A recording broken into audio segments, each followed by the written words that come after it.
2.5 hours a day. What are you doing 2.5 hours a day? Like regularly? Let me think about myself. Sports? Nope, definitely not. What about calling my friends? I really love them, but like, come on, like talking to them regularly 2.5 hours and phoning them? Nope. What about reading? I read a lot during my job, but like a novel or just leisure reading? Nope. What about browsing my social media? Here we go, 2.5 hours, if not more, on like really, really rough days. 2.5 hours a day. That's the average time users spend daily on social media. This can add up to 75 hours a month, 913 hours a year, and even up to around 55,000 hours a lifetime. If you start using social media at the age of 15 and die at like 75. That equals almost 6 years of our entire life we spend non-stop on social media. This is massive. And this definitely needs to mess with us, right? I mean, at least this is what media constantly tells us. Social media is destroying our mental health. But is it really? As a psychologist and social media researcher, I'm confronted by such statements daily. And so probably are you. But what is this fuss actually all about? Since the launch of the first social networking sites, researchers try to understand their impact on users' well-being. And today, I'm here to guide you a bit through the existing empirical evidence, and we will for sure talk about the bad, but we will also talk about the good aspects of social media. You're with me?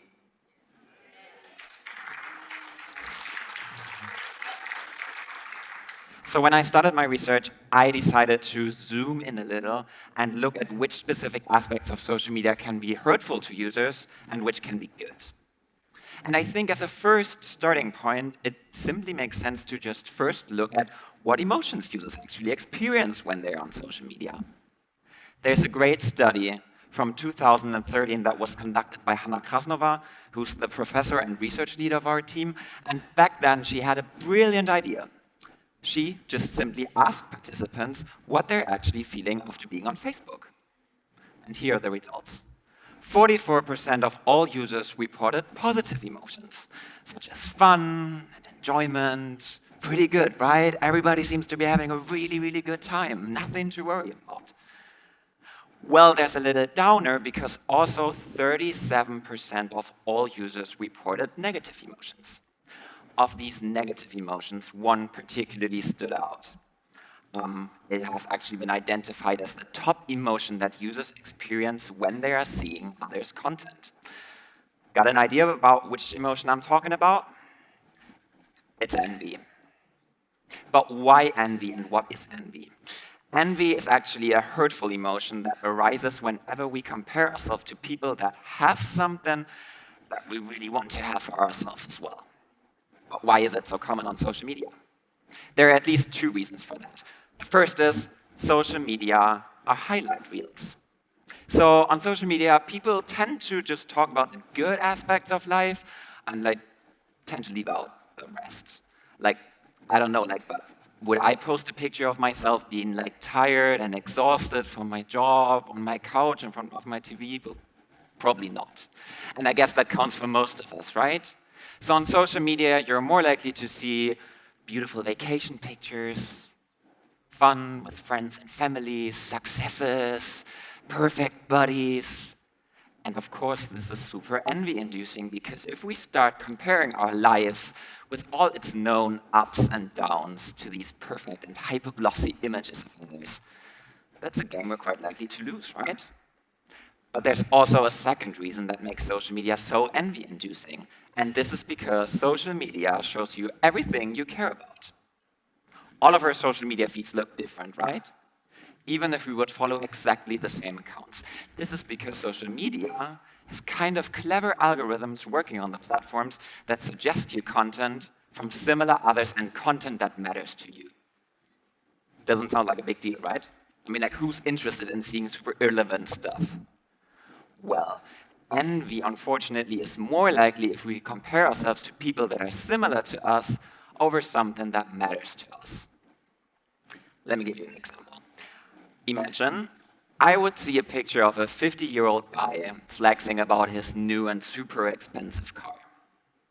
That would probably not touch me at all.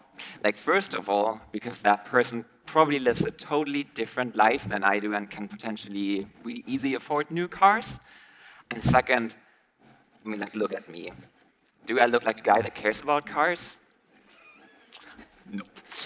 Well, but if I would see a picture of another 30-year-old social media researcher posting his like newest breakthrough article in a highly ranked journal, I would probably envy that person to hell. But what is envy actually doing with us? First of all, envy makes us feel bad about ourselves, because it's an emotion that is deeply characterized by this feeling of inferiority to others. And it can actually explain when and why social media can play bad on us. However, envy also has other far-reaching consequences, because envy, I don't know if you know that, but it's an emotion we do not really like to feel, so we do tons of different things to get rid of it. And one strategy we could go is to further fuel the highlight reel on social media. There's first evidence that could show that users that are envious of others on social media are also more likely to post positive and super idealized content, which can potentially then create envy in others. And then everything's messed up, because then we end up in some sort of a vicious spiral-like dynamic going on. There's also a finding from one of our studies that is particularly striking to me. Have you ever wondered why some people out of the blue attack each other and leave super nasty comments on each other's posts? We could find that envy can be responsible for that. So envy seems to play a major role. It can affect how we feel about ourselves, about our lives, how we think about others, how we interact with them, and it can make the kind of toxic positivity environment of social media even more toxic, which is pretty ironic, right? However, and this is important to me, envy does not always have to be bad for us. It's a pretty common emotion in daily life, not just on social media. Envy can actually also motivate us to self-improve and to get things we envy in others. I mean, also, like, who am I to tell you? I mean, come on, just looking at beautiful pictures does not always have to be bad for us. We can just simply enjoy this content, and other researchers could show that it can also create inspiration, which is a positive emotion that is positively linked to our well-being. I think this nicely illustrates the double-edged sword that social media can be.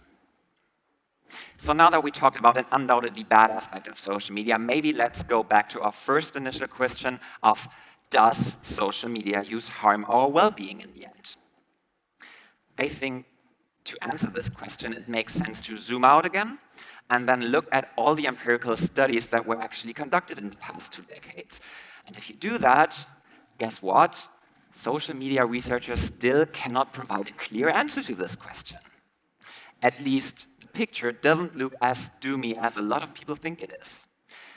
If you take meta-analysis and meta-reviews, this is what you call studies that actually aggregate other studies and then come to one specific effect size, they could only, if at all, just find a small negative effect of social media use on our well-being. There's actually a really great study that I really like from authors I admire a lot. They did one of the best large-scale studies on the effects of digital device use on adolescents' well-being.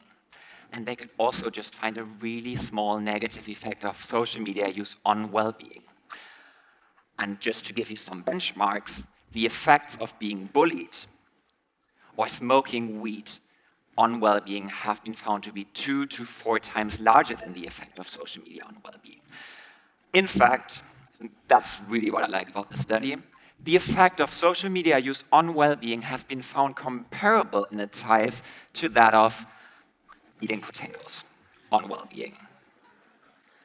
So I don't know, maybe I should worry more about my potato consumption instead of my social media consumption. But why is this effect actually so small? There are tons of different reasons for that and explanations, and you need probably a lot of future research to determine that. However, one explanation is that besides the evidenced negative effects, there are also positive effects.